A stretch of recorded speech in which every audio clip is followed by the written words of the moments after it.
Philip, what's going on, man? Welcome to Breakthrough Society. Hey, Irvin, thanks for having me, man.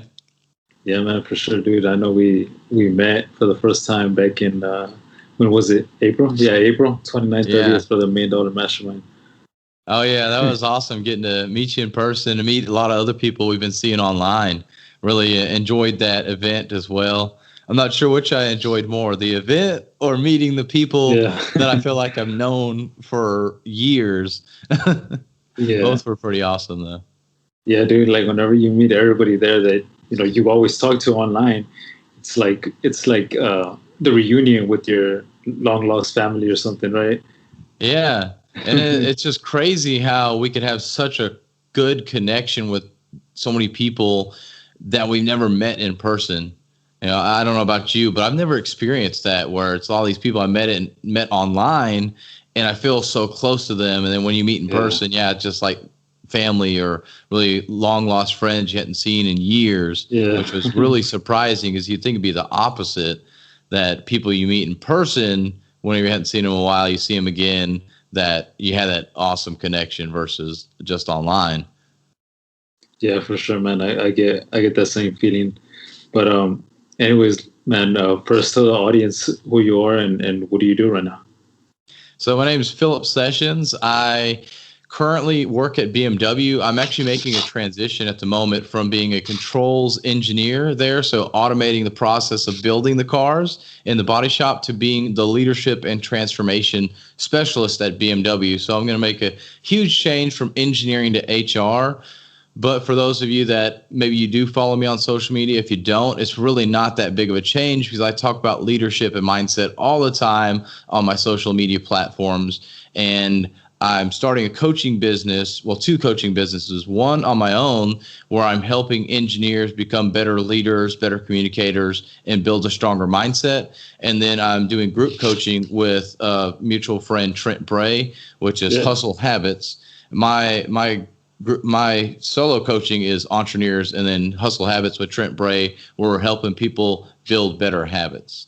So that's just a little bit about me. Also from the Houston, Texas area, and then moved over to Greenville, South Carolina about 6 years ago. And I jokingly say that I'm stuck over here now that I'm married to a South Carolinian and she's not moving. We literally moved across the street from her parents. So she's literally not wanting to move Yeah. away from home.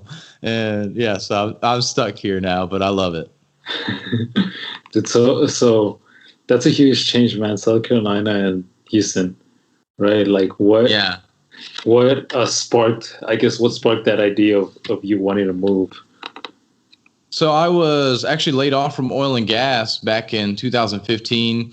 Oil and gas very cyclical, and got laid off. And for about 3 months, I didn't have a job, and I was probably about 2 years removed from college, so I didn't have a lot of experience. Very green engineer, and I had applied for an interview and got through the whole process at Schneider Electric there in Houston, one of their locations, and they ended up going with somebody a little bit more qualified.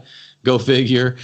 But they said they really liked me a lot and wanted to bounce my resume around internally. So I said, hey, why not? I've been without a job for 3 months. Let's figure something out.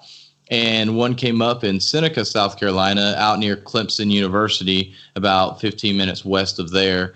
And so I went out there, checked it out, said, hey, this sounds like a fun adventure to go out to South Carolina. Always expected myself to go back to Texas, go back to the Houston area where my family lives, and then just got stuck out here.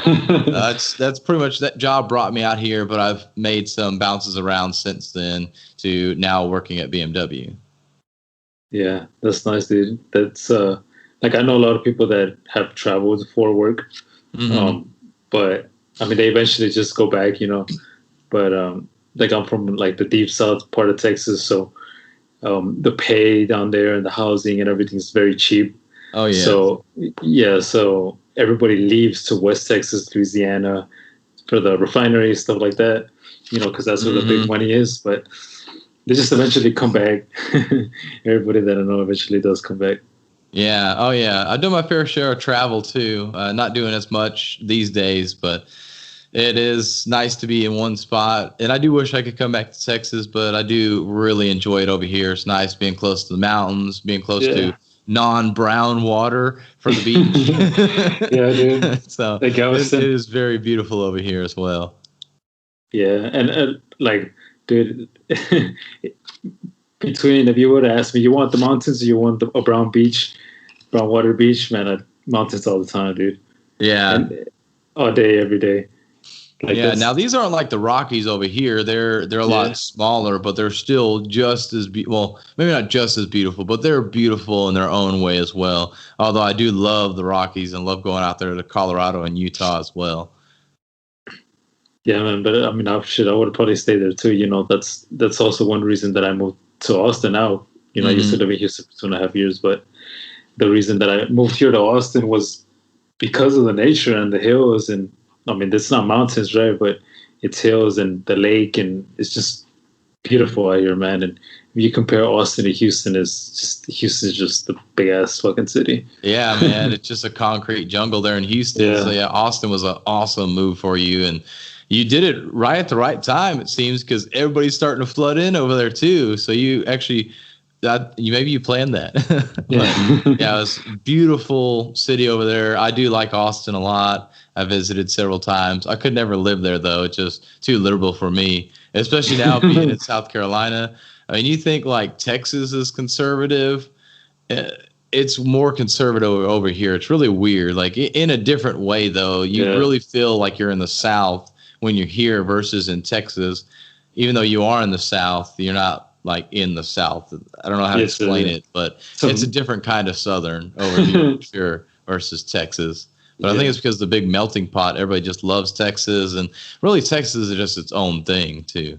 yeah, yeah. I get you, man. So Hmm. what was the? I know we're talking about the main or the mastermind. What was your biggest take from that? Man, my biggest takeaway wasn't really from what was said at the mastermind necessarily, but as I've been around these events, you know, they all talk about making your seat at the table, or Jesse Itzler Mm, talks about that, making your own seat at the table. And it really made me think about make my own table. Why wait to be able to get that seat at the table? And of course, I still want to be able to collaborate with some of those awesome guys that are at those tables that are quote unquote better than me, higher than me, yeah. but I also want to create my own table and bring people to that table as well. So that was my takeaway: is creating my own table versus bringing up my own Mm, chair. What about yeah, you? dude. Uh, man, one of my favorite speaker was Sean Whalen. Yeah, he did So good. yeah, I like the fact that he didn't talk about business. He talked about creating your life and then Hmm. creating a business that supports that, you know, freedom, the lifestyle that you want. And I mean, because that's what I'm chasing, man. I'm chasing like to be free. I'm chasing to do what I want when I want, whether it's working, you know, because I like to work, whether it's, you know, owning a ranch like the one that he just bought a couple months ago or whatever.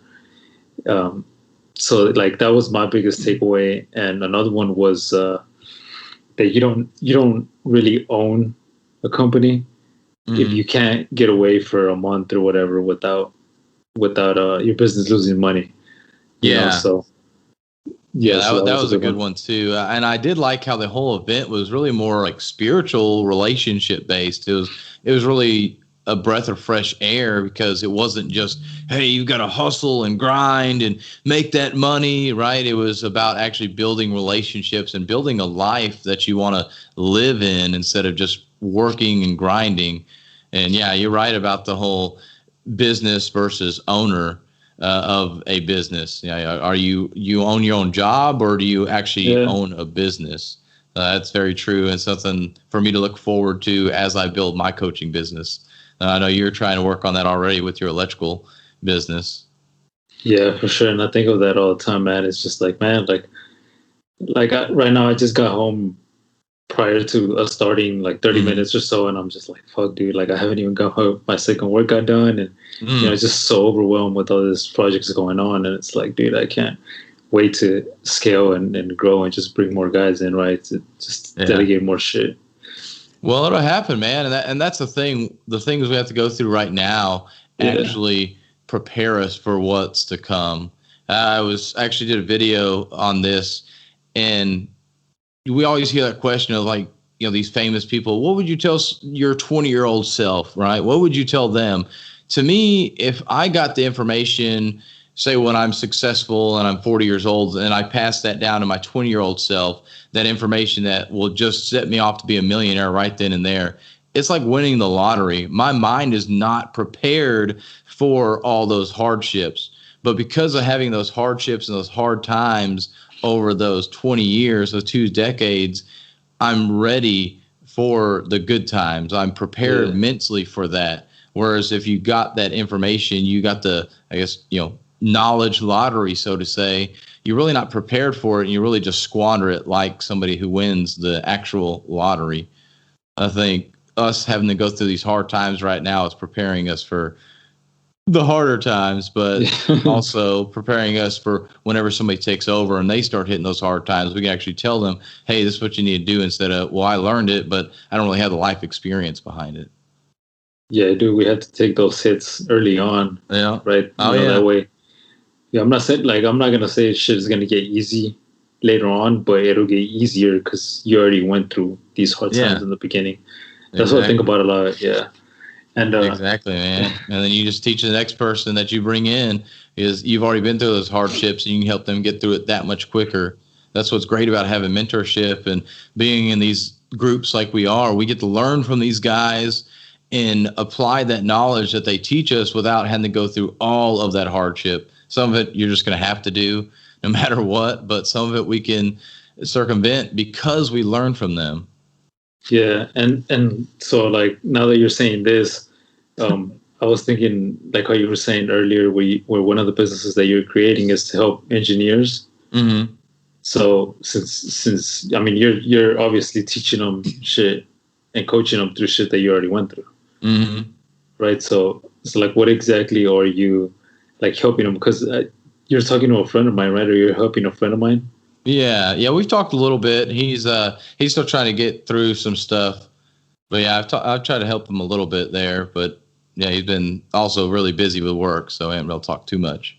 Yeah, but basically, it just depends really on the person. A lot of engineers struggle with communication, so that's really a first step we talk about, and then also mindset, because as engineers, we know how to solve a problem. We know how to see that there's a problem and go fix that problem. But we get ingrained just looking into this one problem. We can't look at the big picture. So I teach engineers how to communicate effectively, because speaking engineer to engineer all day long. But sometimes even then, I've had instances where one engineer or one programmer can't speak to another, and I've had to bridge that gap. So helping bridge the gaps there in the communication between engineers or programmers, and also to like HR people, to business owners.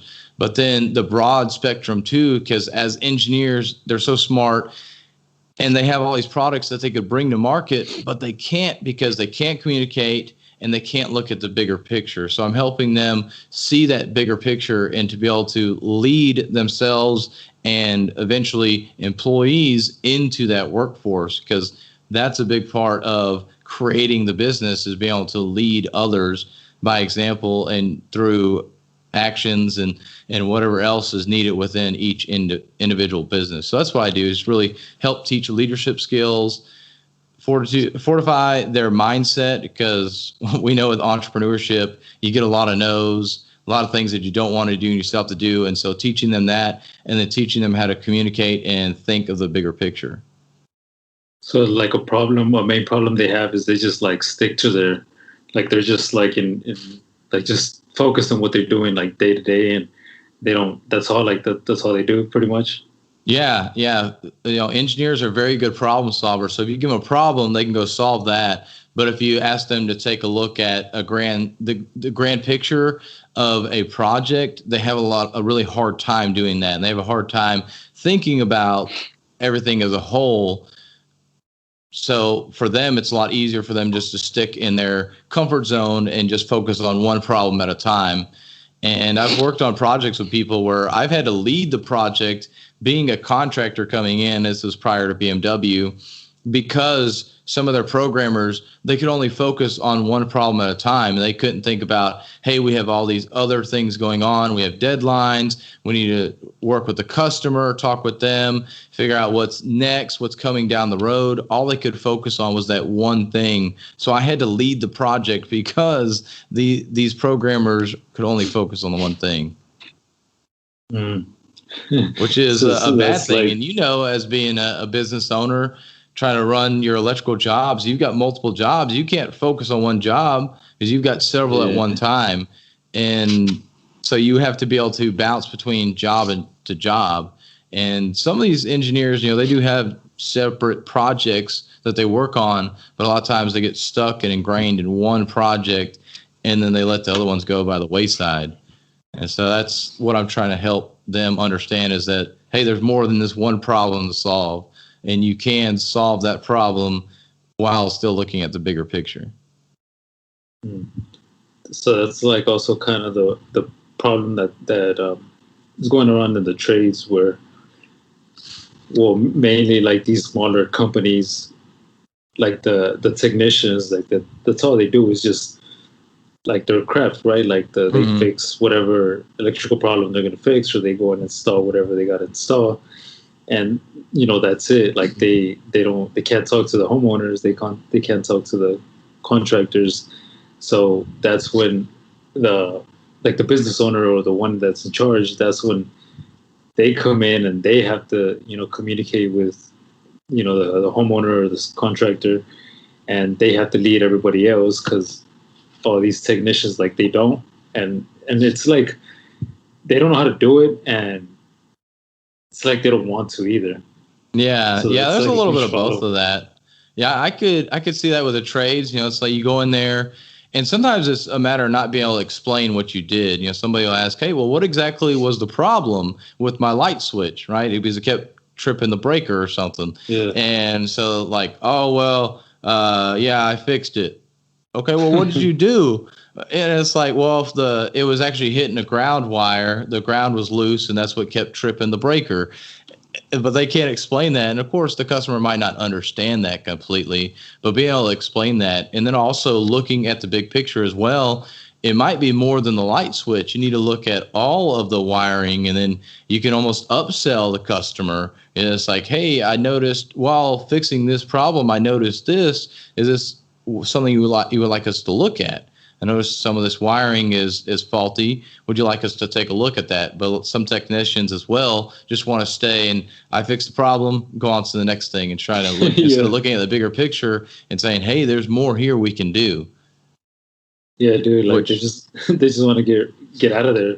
Yeah, home, exactly. Dude. So I never thought about that being a problem in the trades industry as well, but that makes a lot of sense. I could see that. Yeah, and I actually had I was in a house, I think it was yesterday. There was a plumber in there, and he was doing like something with the gas of the house. And this guy's like, oh man, I'm ready to go home and this and that. And like, he was just kind of like in a hurry to leave. And it's like, he didn't really want to work, but like he knew like he had to work and he had to finish. And then he left, and then we were still there. And then he came back that afternoon. And then I was like, dude, you're back already? And he's like, oh yeah, man, the boss told me that I had to come and change this valve. He told me that I was, down the street, and I just had to come, but man, fuck it. I'm here. And I'm like, damn, dude. Like, man, like, this guy just wants to go home.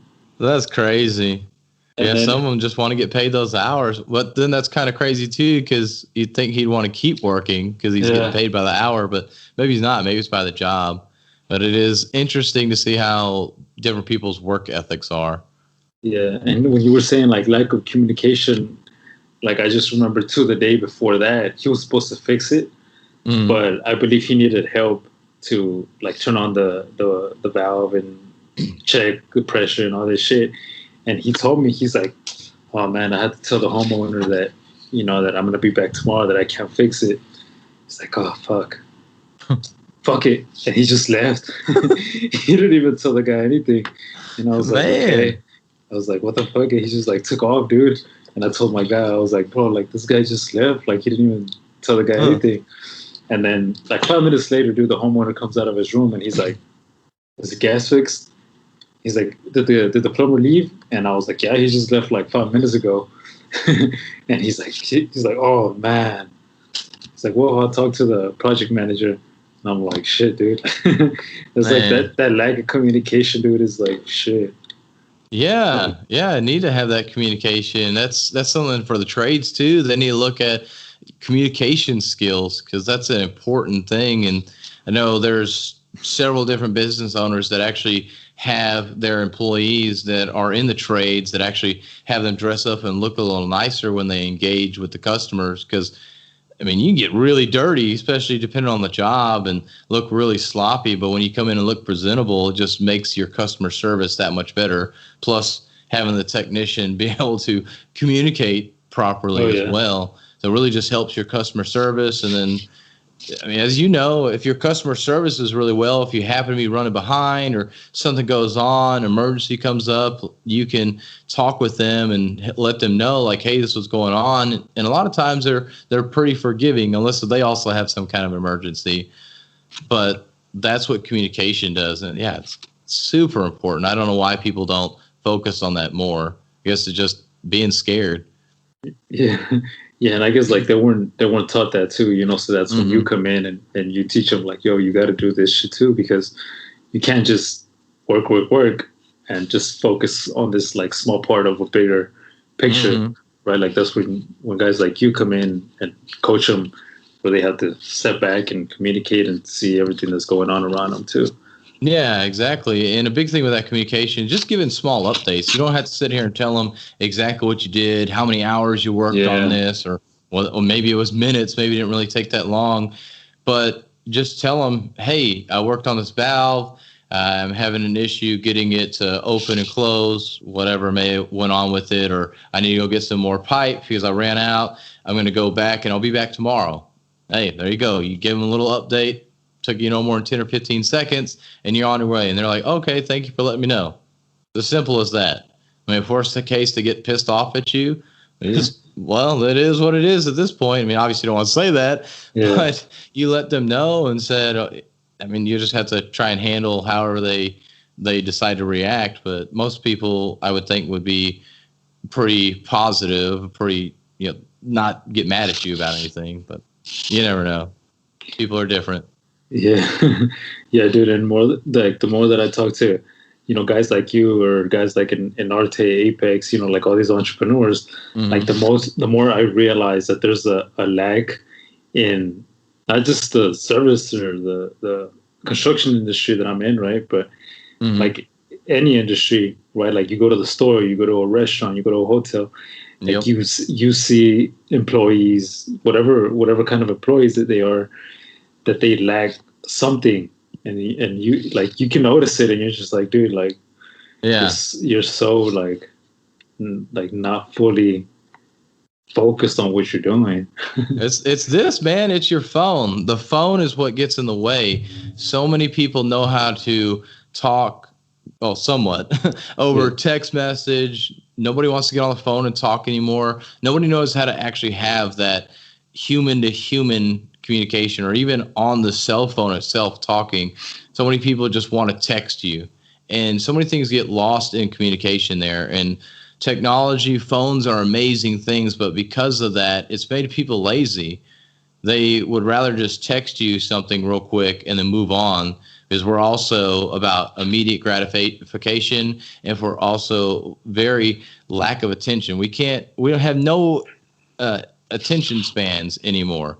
We can't focus on anything for any length of time, which is so sad and a huge part of communication as well. Like us getting here on this call, if we're not focused on one another, like you try to talk to me and well, let me send in this text real quick, and you ask me a question. Would you say, Irvin? I've got to then re-ask you, and now we're wasting all this time because yeah, you've got to re-ask me the question, and then hope that I actually paid attention so that I can answer it.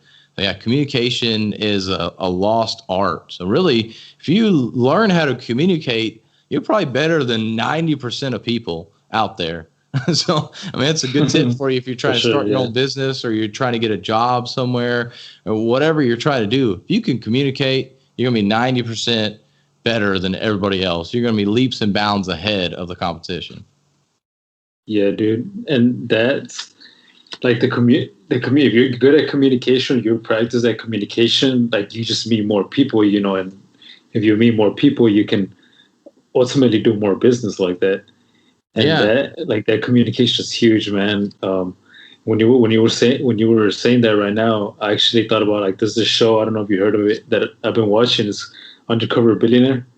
Uh-huh. I need to buy the second season. I really want to watch it because of Grant Cardone, but I've only You seen like the watch? first episode. I've got to buy it. Okay. Was that pretty good? Oh yeah, dude. But, like, did you see the first season or no? I've seen the first one. It's been a while, but it's been Glenn, a yeah, while. yeah. So I'm like halfway through the first one with Glenn Hmm. Stearns, and I jumped to the second one first, so I watched the whole second one. Nice. Um, and that's what it is. It is just communication. I mean, these guys they go to a different city, and like that's how they started communicate. They go Yeah. out and meet anybody that they can find, and that's how they ultimately work on creating this $1 million business, right? But that's what it Hmm. is. It's just communicating with anybody around you, anybody that you meet.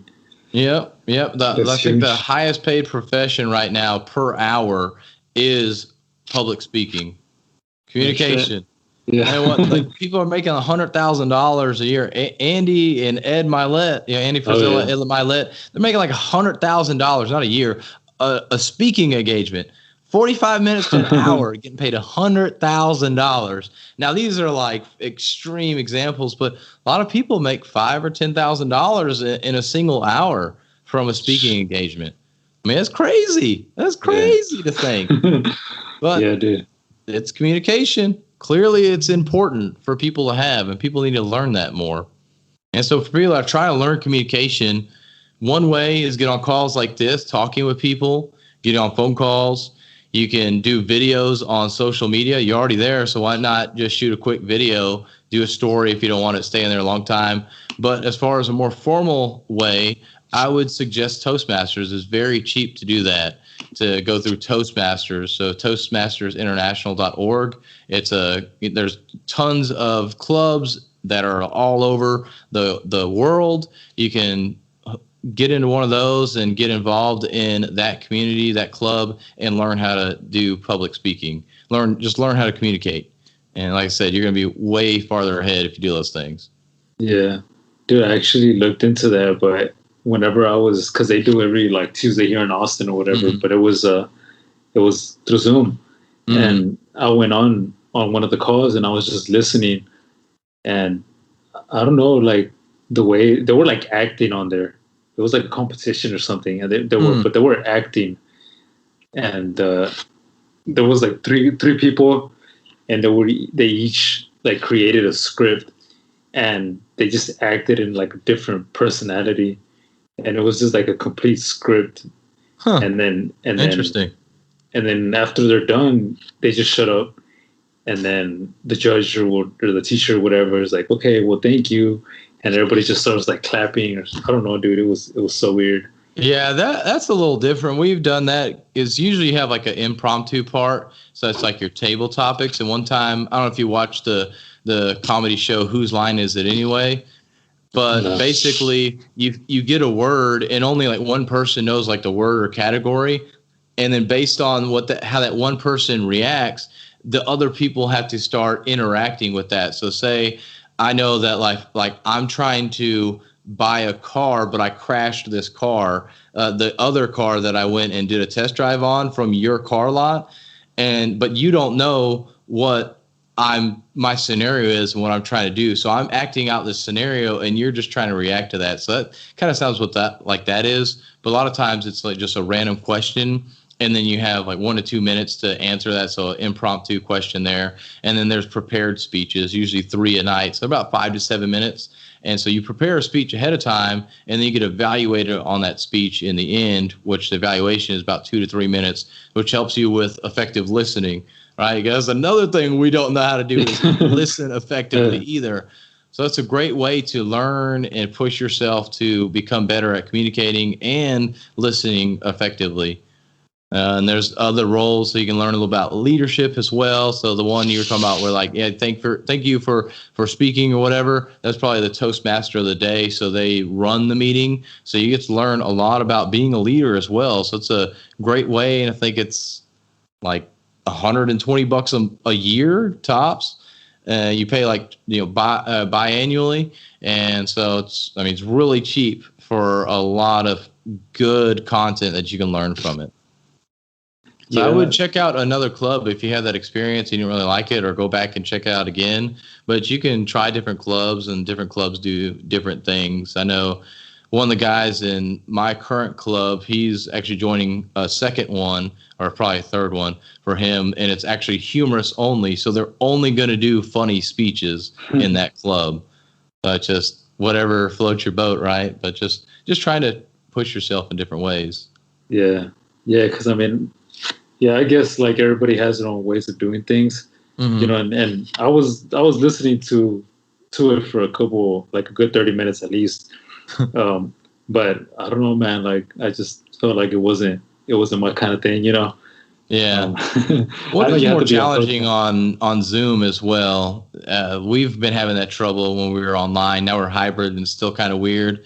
But being in person is a lot better. You actually get that engagement from the audience. You see that direct feedback versus trying to look at them on a screen. You're not exactly seeing their body language or anything. So it's a lot better being in person. So if you can find one in person, I would suggest that as well. Yeah, dude. Yeah, I'm gonna check it out too, because that's something I need to practice on. Or everybody does, But yeah. Oh yeah, we all do, man. I'm involved in Toastmasters as well. Really enjoy it, and just try to keep leading in that. I'm actually going to be president this year of our club, so looking forward to that as well. Yeah, that's awesome, dude. So, what are your goals, or what do you got planned for later on this year with everything that you're doing, your businesses and stuff? So, as always, trying to pick up more clients to help out more people, of course. But one of the things, as far as building that table, I'm looking at doing my own event and working on that at the moment. So trying to finalize that location and time and everything. But that's something I'm going to do down the road here. And September timeframe is what I'm looking at. I'm working on getting on stages as well to speak. So podcast stages, as well as like actual in-person live events, which one of those is going to be the ones that I'm going to create. And the biggest thing for me is my child. My little girl is going to be coming in November, so really excited about that. And so just pushing forward on all these other goals that I have and trying to get those started before she comes. And then just disrupts all my schedule for probably the rest of the year. But really looking forward to that the most out of everything. Yeah, that's awesome, dude. That's exciting stuff, man. Congrats. Thanks. I appreciate it. Yeah, dude, for sure. So I'm gonna ask you a last canned question, right? But before I do, just let everybody know where they can find you, man, and everything you're doing.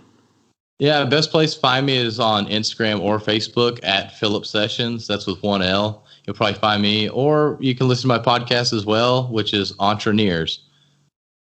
Okay, so you rebranded it, or you just I did rebrand my podcast. I was trying to go away from the health and fitness stuff with the healthy living sessions, so I rebranded to Entrepreneurs. So play on entrepreneur and engineer. Yeah, that's awesome, dude. I'm gonna link it in the show notes. All right, awesome. Yeah, man. So the last question I have is, what do you consider your breakthrough moment? My breakthrough moment, man. That's tough to really pinpoint one thing. I really feel like I've had several breakthrough moments. I would say one that was really changed my life. There was probably two different events. I went to GrowthCon 2 back in 2017 or something like that, I think, or 16 in Las Vegas. And that really started setting me on the path to do the entrepreneur life, right? The self-development life. That really started getting me there, really more interested and being more intentional with it. But then GrowthCon 3, actually, is a funny, same event, same guy. But GrowthCon 3 was where I met one of our friends, Tio Bogdan, and he actually introduced me to Arte. And I had kind of seen a little bit about it, but didn't know much. And then he was there and he was wearing an Arte hat, and I asked him about it. And I really feel like that changed my life because I met so many awesome people like you that really helped me realize that I'm not the only one out there that thinks this way. I'm not the only one that's trying to be better and the most elite version of myself. So I would say probably that would be the more pivotal moment, but both of those really just helped me set off on the trajectory that I'm on now and just continuing to improve myself and refine my craft day after day. Yeah, dude, that's powerful, man. Because like before these groups too, is like you feel like you're alone. Like you feel like you're the only one, right? Like you're the only one that thinks like this.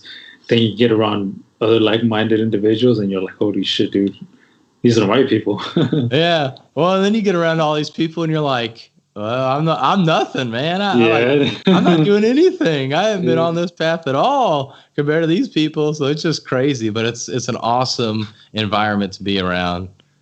Right? You can't be the smartest man in the room. You can't be the best man in the room either. You got to be around people that are better than you so you can keep leveling up. Oh, yeah, dude. Yeah, that's awesome, dude. You know, I'm glad I met you through the Arte. Yeah, man. I'm glad we met as well. Yeah, man, for sure. Cool, man. So, yeah, thanks for coming on the Breakthrough Society, man. I enjoyed our talk. Of course. Thanks for having me. For sure, man. You have a good one. You too.